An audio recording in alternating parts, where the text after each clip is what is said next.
What's up na naman sa inyo mga ka-uwo? Ayan, tinawag ko nga itong dalawang mokong na to mga ka-uwo at sabi ko nga sa kanila may pupuntahan tayo. At nandito na nga kami sa loob ng elevator pala to mga ka-uwo.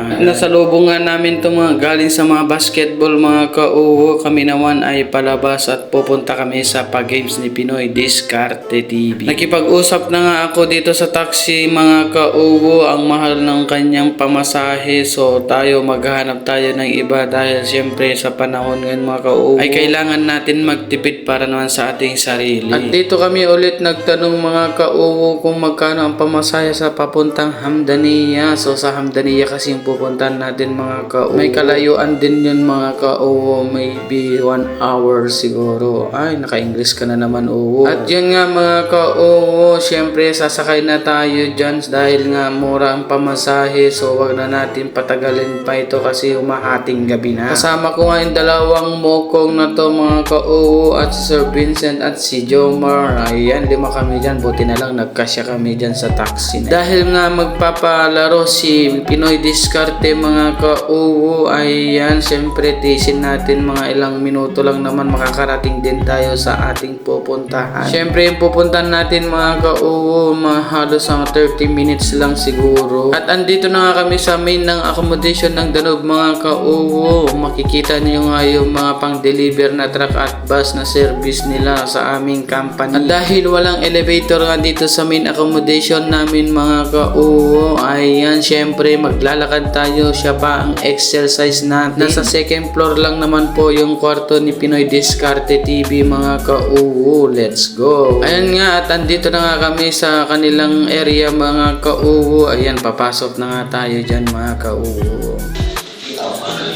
Nakabay na? Siyempre. Thank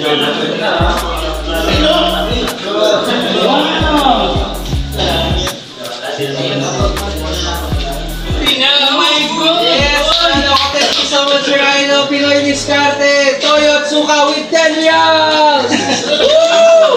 Meron akong isipita, hindi ka pumunta. Mga hindi pumunta.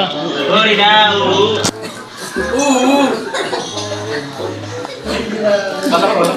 Sabi ko sa'yo eh. At abangan ang part 2. Mag-e-enjoy kayo mga ka-uwo. God bless!